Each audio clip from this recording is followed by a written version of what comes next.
खबर है कोरोना महामारी को लेकर झारखंड के 20 जिलों के लिए आई बड़ी खुशखबरी। दोस्तों, देश में बढ़ रहे कोरोना महामारी के बीच झारखंड के कुछ जिलों के लिए राहत भरी खबर है। यहाँ 24 में से 22 जिलों में संक्रमण की दर राष्ट्रीय औसत से काफ़ी कम है। सिर्फ 2 जिले रांची और पूर्वी सिंहभूम में पॉजिटिविटी रेट राष्ट्रीय औसत से ज़्यादा हैं। देश में पॉजिटिविटी रेट अभी 8.46 है, जबकि झारखंड में 20 जिले ऐसे हैं जहां संक्रमण दर 6% से भी कम है। राज्य में अभी संक्रमण की दर 4.56% है। एक तरफ जहां राज्य की पॉजिटिविटी दर 4.56% है, वहीं 6 जिले ऐसे हैं जहां की पॉजिटिविटी रेट 2 से 3% के बीच है। 13 जिलों में पॉजिटिविटी 3 से ज़्यादा और 6% से कम है। खबर है राष्ट्रीय नई शिक्षा नीति को लेकर राज्यपाल द्रौपदी मुर्मू बोली, झारखंड के लिए वरदान साबित होगी। दोस्तों, राज्यपाल द्रौपदी मुर्मू ने कहा है कि नई शिक्षा नीति 2020 झारखंड के लिए वरदान साबित होगी। इस नीति के लागू होने के बाद यहाँ के विद्यार्थी, खासकर जनजातीय छात्र, भाषाई कारणों से पीछे नहीं रहेंगे। वे अपनी मातृभाषा में शिक्षा ग्रहण कर सकेंगे। राज्यपाल ने उच्च शिक्षा के विकास में राष्ट्रीय शिक्षा नीति 2020 के विषय पर आयोजित राज्यपालों के सम्मेलन में अपनी बात रख रही थी। इस सम्मेलन में मुख्य अतिथि के रूप में राष्ट्रपति रामनाथ कोविंद और प्रधानमंत्री नरेंद्र मोदी भी वीडियो कॉन्फ्रेंसिंग के जरिए शामिल हुए। खबर है निजी भवनों के लिए रेन वाटर हार्वेस्टिंग नहीं बनवाया तो 1.5 गुना भरना होगा होल्डिंग टैक्स। दोस्तों, नगर विकास विभाग ने 3000 वर्ग फुट से अधिक वाले भवनों के लिए रेन वाटर हार्वेस्टिंग सिस्टम बनाना अनिवार्य कर दिया है। ऐसा नहीं करने पर निजी भवन मालिकों से 1.5 गुना होल्डिंग टैक्स वसूला जाएगा। रेन वाटर हार्वेस्टिंग सिस्टम का इंतज़ाम अपने घरों में भवन मालिकों को खुद स्वयं खर्च करना होगा। निजी भवनों में इस सिस्टम के लिए 12 एजेंसियों का चयन किया गया है। इन एजेंसियों की मदद से शहरवासी अपने घरों में तय दर पर रेन वाटर हार्वेस्टिंग सिस्टम बना सकेंगे। खबर है दूसरे राहत पैकेज पर काम कर रही मोदी सरकार, मध्यम वर्ग और छोटे कारोबार पर होगा फोकस। दोस्तों, खबर बड़ी निकल कर आ रही है। जी हां, अर्थव्यवस्था को एक बार फिर से पटरी पर लाने के लिए केंद्र सरकार दूसरे राहत पैकेज पर काम कर रही है। आपको बता दें कि दूसरा राहत पैकेज देश के मध्यम वर्गीय आबादी और छोटे कारोबार पर फोकस होगा। कुछ दिन पहले ही मुख्य आर्थिक सलाहकार कृष्णमूर्ति वी सुब्रमण्यम ने कहा था कि बहुत जल्द ही दूसरे राहत पैकेज की उम्मीद की जा सकती है। उनका यह बयान अब अर्थव्यवस्था को रिवाइव करने के लिए मोदी सरकार की कवायदों से मेल खाते हुए दिखाई दे रहा है। सरकार का मानना है कि मौजूदा स्थिति में दूसरा राहत पैकेज का ऐलान अधिक फायदेमंद होगा, क्योंकि अब लॉकडाउन खत्म हो चुका है और अधिकतर राज्यों में कारोबार व अन्य सेवाएं खुल चुके हैं। आपको बता दें कि वित्त मंत्रालय में लगातार बैठकों का दौर चल रहा है ताकि अर्थव्यवस्था को रिवाइव करने के लिए सही रास्ता निकाला जा सके। बीते 2 महीनों में कई बैठकें हुई हैं। हाल ही में आधिकारिक जीडीपी आंकड़े सामने आने के बाद सरकार की आलोचना भी हुई है। अप्रैल जून तिमाही में आर्थिक वृद्धि दर -23.9% रही है। भारत दुनिया भर में उन देशों में से एक बन चुका है जहां अर्थव्यवस्था का सबसे बड़ा झटका लगा है। खबर है विज्ञापनों में स्पष्ट और पठनीय नहीं होगा डिस्क्लेमर तो कार्रवाई तय, सरकार ने तैयार किया मसौदा। दोस्तों, विज्ञापनों में पतले अक्षरों में किसी कोने में छापा गया डिस्क्लेमर अब अवैध माना जाएगा। इस तरह के विज्ञापन को गुमराह करने वाला करार देते हुए विज्ञापनदाता, उसे जारी करने वाली एजेंसी और विज्ञापन करने वाले प्रचारक पर उपभोक्ता संरक्षण कानून के तहत कार्रवाई की जाएगी। कंपनियों को अब स्पष्ट और पठनीय विज्ञापन देना होगा। सरकार ने विज्ञापनों को लेकर दिशा निर्देशों का मसौदा पेश किया है और जनता से इस पर 18 सितंबर तक प्रतिक्रियाएं मांगी हैं। उपभोक्ता मामलों के मंत्रालय ने हाल ही में दिशा निर्देशों का मसौदा जारी किया है। इसमें स्पष्ट कहा गया है कि डिस्क्लेमर स्पष्ट, पठनीय और आसानी से दिखने वाला होना चाहिए। सामान्य दृष्टि वाले व्यक्ति को यह बिना किसी दिक्कत के दूर से ही दिखाई पड़ना चाहिए। इसे विज्ञापन में ऐसी जगह लगाया जाए ताकि इसे ढूंढने, पढ़ने और समझने में किसी तरह की मुश्किल न हो। साथ ही डिस्क्लेमर और विज्ञापन में किए गए दावों, भाषा व अक्षरों के आकार एक होने चाहिए। अगर ऐसा नहीं होगा तो विज्ञापन को भ्रामक माना जाएगा।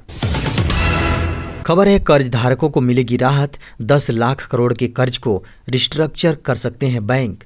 दोस्तों, कोरोना काल के दौरान कर्ज की मार झेल रहे सेक्टर्स को बैंक बड़ी राहत देने की तैयारी कर रहे हैं। दरअसल बैंक 10 लाख करोड़ के कर्ज को रिस्ट्रक्चर करने की योजना बना रही है। बैंक की योजना का सबसे ज़्यादा लाभ एविएशन, होटल, कंस्ट्रक्शन जैसे क्षेत्रों को मिलेगा, क्योंकि इन सेक्टर्स पर सबसे ज़्यादा कर्ज का बोझ है। आपको बता दें कि वित्त मंत्री निर्मला सीतारमण ने पिछले हफ्ते बैंकों और एनबीएफसी के साथ बैठक की थी। जी हाँ, इसके बाद सरकार ने बैंकों से सेक्टर्स पर चढ़े कर्ज को रिस्ट्रक्चर करने की अपील की थी और कहा कि इस प्रोसेस को 15 सितंबर तक शुरू किया जाए। जानकारों के मुताबिक इस तरह की योजना है, बैंक कर्जधारक दोनों को ही फायदा मिल सकता है। खबर है एनसीबी की पूछताछ में रिया चक्रवर्ती ने लिए कई बॉलीवुड सेलेब्स के नाम। दोस्तों, नारकोटिक्स कंट्रोल ब्यूरो यानी एनसीबी इस समय सुशांत सिंह राजपूत केस में ड्रग एंगल से छानबीन करने में जुटी है। वह रिया चक्रवर्ती से आज दूसरे दिन पूछताछ कर रही है। हाल ही में रिया चक्रवर्ती के भाई शौविक चक्रवर्ती, जी हाँ, शौविक चक्रवर्ती समेत 7 लोगों को ड्रग्स केस में गिरफ्तार किया गया है। रविवार को रिया चक्रवर्ती से टीम ने करीब 6 घंटे तक पूछताछ की। केस में रिया का क्या रोल रहा, इस पर उनसे सवाल जवाब तलब किए गए। टाइम्स नाउ की रिपोर्ट के मुताबिक रिया चक्रवर्ती ने बॉलीवुड के कई ए लिस्टर्स के नाम लिए हैं। यह जानकारी रिया ने एनसीबी को दी है। हालांकि यह साफ नहीं हुआ है कि रिया ने उन लोगों के नाम किस चीज़ में लिए हैं। एक न्यूज चैनल की रिपोर्ट के मुताबिक रिया ने एनसीबी को बताया है कि सुशांत साल 2016 से ड्रग्स ले रहे थे। जी हाँ, यह उस समय की बात है जो सुशांत अभिषेक कपूर की फिल्म केदारनाथ की शूटिंग कर रहे थे। इस फिल्म में सारा अली खान नजर आई थी। यह सारा की बॉलीवुड डेब्यू फिल्म थी। रिया का कहना यह भी है कि सुशांत ने अपने को स्टार्स के साथ ड्रग्स लेने शुरू किए थे। सुशांत व्हाट्सएप पर मैसेज टाइप करने के लिए बोलते थे जो कि ड्रग्स से जुड़े होते थे। सुशांत यह निश्चित करते थे कि ड्रग्स की डिलीवरी उनके स्टाफ का कोई सदस्य करे। खबर है अब ट्रेन में भीख मांगने और सिगरेट पीने पर नहीं होगी जेल। रेलवे ने भेजा सरकार को कानून बदलने का प्रस्ताव। दोस्तों, रेलवे कई पुराने कानून में बदलाव करने के लिए केंद्र की मोदी सरकार को एक प्रस्ताव भेज रहा है। सूत्रों के मुताबिक रेलवे ने कैबिनेट के पास जो प्रस्ताव भेजा है उसमें इंडियन रेलवेज एक्ट 1989 के 2 कानून में बदलाव का प्रस्ताव शामिल है। प्रस्ताव के मुताबिक IRA के सेक्शन 144 में संशोधन करने की मांग की गई है। इसके अलावा ट्रेन या स्टेशन में बीड़ी सिगरेट पीने वालों को भी जेल नहीं भेज उनसे सिर्फ जुर्माना वसूला जाएगा। इसके अलावा इंडियन रेलवेज एक्ट के सेक्शन 167 को भी संशोधित करने का प्रस्ताव भेजा गया है और अगर ये संशोधन स्वीकार हो जाता है तो इससे ट्रेन, रेलवे प्लेटफॉर्म या स्टेशन परिसर में स्मोकिंग करने वालों को जेल की सज़ा नहीं दी जाएगी। सूत्रों के मुताबिक केंद्र सरकार कई ऐसे कानूनों को बदलने या ख़त्म करने का विचार कर रही है जो उपयोग में नहीं लाई जा रही है। यानी जिस कानूनों से सिस्टम में कॉम्प्लिकेशन आ रहा है उसे संशोधित करने पर विचार चल रहा है। इसी के तहत अलग अलग मंत्रालयों और विभागों से ऐसे गैर जरूरी कानून की लिस्ट मंगवाई जा रही है। खबर है रेलवे के इतिहास में पहली बार पटरियों पर दौड़ेगी क्लोन ट्रेनें। दोस्तों, कोविड-19 के हालात जैसे जैसे सामान्य हो रहे हैं, परिवहन और आर्थिक गतिविधियां पटरी पर लौटने लगी हैं। भारतीय रेलवे धीरे धीरे सामान्य परिचालन की ओर कदम बढ़ा रहा है। पटरियों पर यात्री ट्रेनें लौटने लगी हैं। यात्रियों की बढ़ती संख्या को देखते हुए भारतीय रेलवे ने क्लोन ट्रेनें चलाने की घोषणा की है। रेलवे उन रूटों पर क्लोन ट्रेनें चलाएगी जिसमें यात्रियों का ज़्यादा भार है, यानी उन रूटों को प्राथमिकता दी जाएगी जिसमें वेटिंग लिस्ट लंबी है।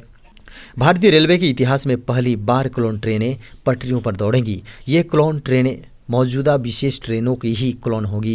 इन ट्रेनों की गति अपेक्षाकृत अधिक तेज होगी। इन ट्रेनों का स्टॉपेज सीमित होगा। सीमित स्टॉपेज रखने के पीछे मकसद है यह कि यात्री को उनके गंतव्य तक तेजी से पहुंचाया जा सके।